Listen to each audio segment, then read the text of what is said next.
I know you're out there. I can feel you now. I know that you're afraid. You're afraid of us. You're afraid of change. I don't know the future. I didn't come here to tell you how this is going to end. I came here to tell you how it's going to begin. I'm going to hang up this phone, and then I'm going to show these people what you don't want them to see. I'm going to show them a world without you. A world without rules and controls, without borders or boundaries. A world where anything is possible. Where we go from there is a choice I leave to you.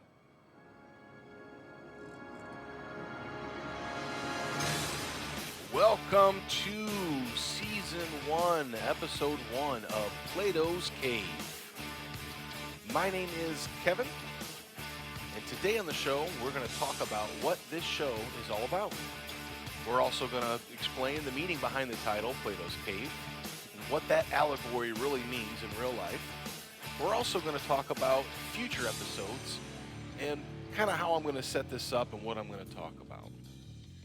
So, let's get started. Let's dig right into the meat of the content. What is Plato's Cave?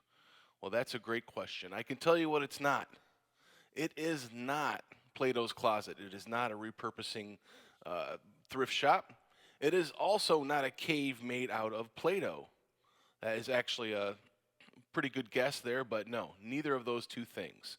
So here's what Plato's Cave is. Plato's Cave is an analogy or an allegory that was pretty much presented by Socrates, and Plato took that and rehashed that story throughout the years. So this is 2,500 years ago, and I'm going to go ahead and get all of this right off of Wikipedia because I'm not smart enough to remember word by word, and this will really help me out tremendously. So Wikipedia goes on to explain, Plato wants you to imagine a cave where people have been imprisoned since childhood. They were born in this cave. These prisoners are chained so that their legs and necks are fixed, forcing them to gaze at the wall in front of them and not look around the cave at each other or even themselves.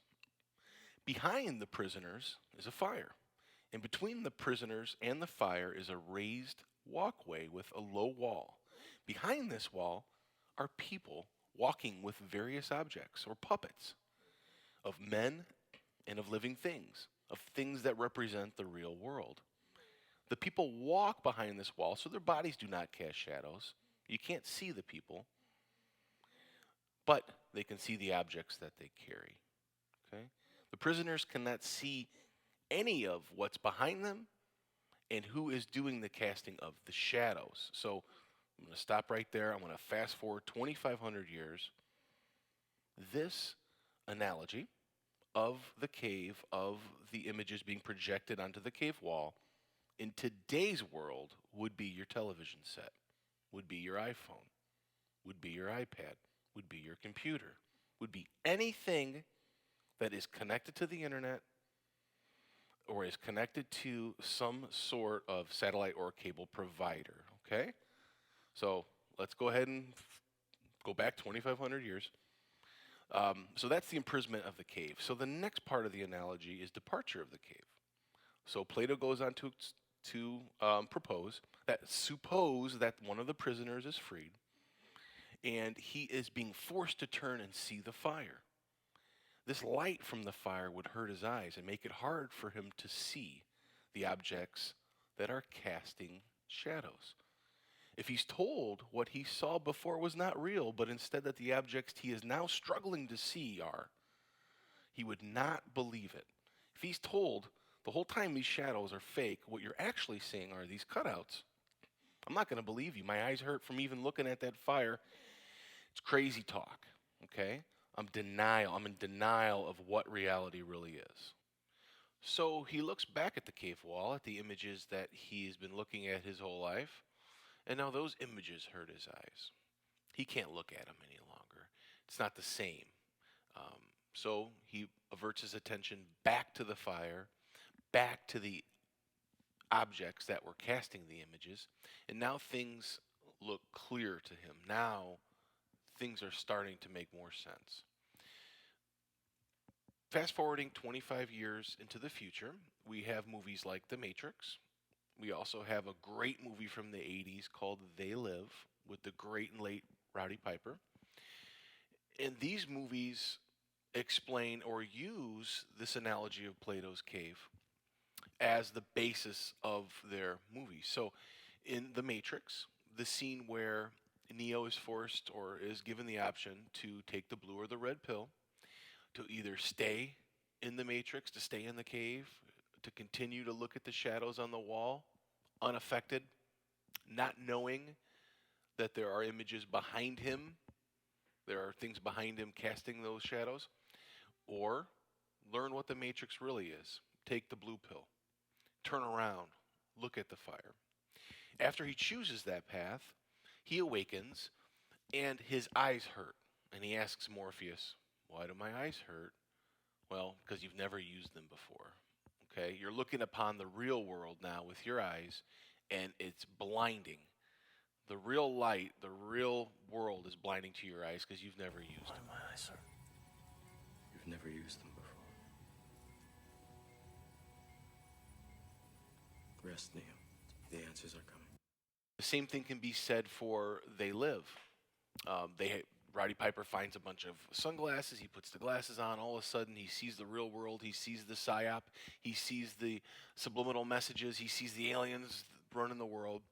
And as he wears these glasses, if he wears them a little too long, they start to hurt his eyes as he has to rub his eyes. And eventually, they have this fix for that, and he wears contacts, and all of a sudden, it doesn't hurt his eyes anymore. And that can be said for the longer that he stays in the light, the less it hurts. So, let's suppose we can take that prisoner and we can drag that prisoner back out of the cave, up the steep end, all the way up by his hair, dragging, kicking, and screaming the whole way into the real world, out of the cave, and into the sunlight. Now, his eyes would be blinded.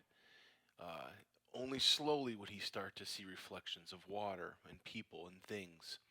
Eventually, he'd see the stars and the moon. He'd see the world for what it really is. Okay? Now he wants to return to the cave, and he wants to free these prisoners. So he goes down begging them, please, please, please, please, you have to understand there's a real world. There's real sunlight. This is what you're seeing is totally bullshit. These shadows are being casted by people with puppets. They wouldn't believe him. They would actually attack him. They would actually get out of here, crazy, conspiracy theory, conspiracy theory, conspiracy theory. The Matrix is a system, Neil. Conspiracy theory. That system is our enemy. But when you're inside, you look around, what do you see? Businessmen, teachers, lawyers, carpenters. The very minds of the people we are trying to save. But until we do, these people are still a part of that system, and that makes them our enemy. You have to understand, most of these people are not ready to be unplugged. And many of them are so inert, so hopelessly dependent on the system, that they will fight to protect it. So that's pretty much the analogy or the allegory of Plato's cave. It could be seen in movies today like The Matrix or like They Live. And it's apparent to people, and I think I've felt this way growing up, that there is just something not right with the world. That what's been told to me, anything from physics, from science, to 9/11, to life on other planets, things just don't add up. So we're going to investigate, we're going to explore topics, not only topics that deal with current political situations, which we can probably talk about for years and years and years, but we're going to delve into the paranormal. We're going to delve into maybe what some consider the science fiction, and we're going to delve into just different topics that I find interesting, that I think you will find interesting. And every week we will definitely tackle a different topic. So I'll choose a topic and I will go over it in depth. And hopefully I will, share some things with you that maybe you didn't know. And hopefully you can share some things with me that I didn't necessarily know. Or if you've got conflicting opinions on some of the things we talk about on the show, please feel free to visit my Facebook page at Plato's Cave and leave a comment, like us on there.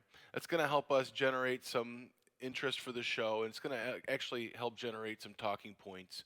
And I want to get everyone else out there involved in these talking points, and hopefully Skype in some people that want to share some of their opinions or maybe some of their stories of things that have happened to them.